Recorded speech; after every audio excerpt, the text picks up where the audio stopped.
بسم اللہ الرحمن الرحیم۔ السلام علیکم ورحمۃ اللہ وبرکاتہ۔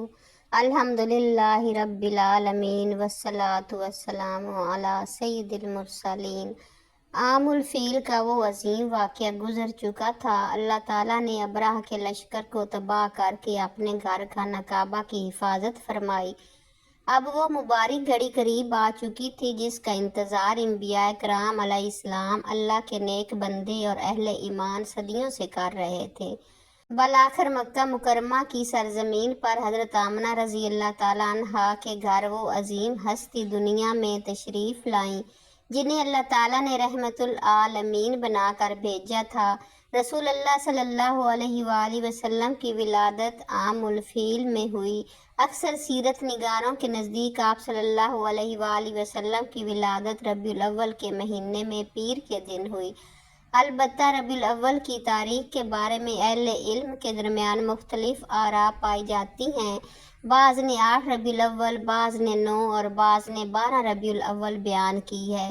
اس اختلاف کے باوجود اس بات پر اتفاق ہے کہ آپ صلی اللہ علیہ وآلہ وسلم عام الفیل میں پیر کے دن دنیا میں تشریف لائے۔ آپ صلی اللہ علیہ وآلہ وسلم کے والد حضرت عبداللہ آپ کی ولادت سے پہلے ہی وفات پا چکے تھے، اس لیے آپ صلی اللہ علیہ وآلہ وسلم یتیم پیدا ہوئے، لیکن جس ہستی کی حفاظت خود اللہ تعالیٰ نے اپنے ذمہ لے لی ہو اسے کسی سہارے کی ضرورت نہیں ہوتی۔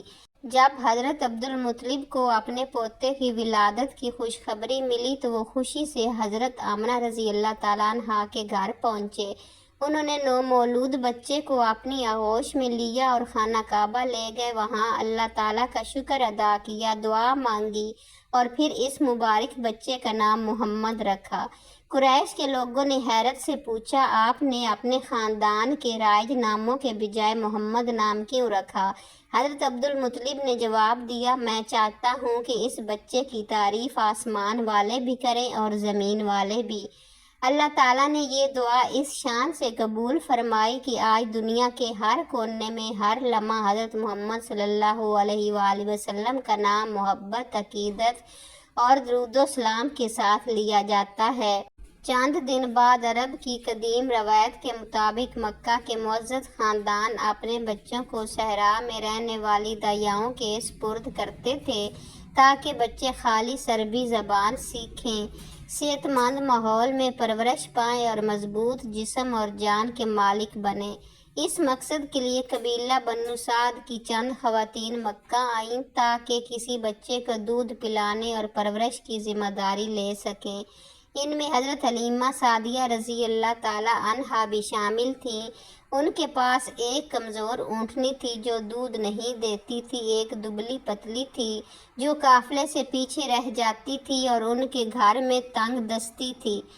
چونکہ رسول اللہ صلی اللہ علیہ وآلہ وسلم کے والد حضرت عبداللہ رضی اللہ تعالیٰ عنہ کا انتقال ہو چکا تھا، اس لیے اکثر خواتین یتیم بچے کی کفالت قبول کرنے سے ہچکچا رہی تھیں، کیونکہ اس زمانے میں انہیں بچے کے والد سے معاوضے کی امید ہوتی تھی۔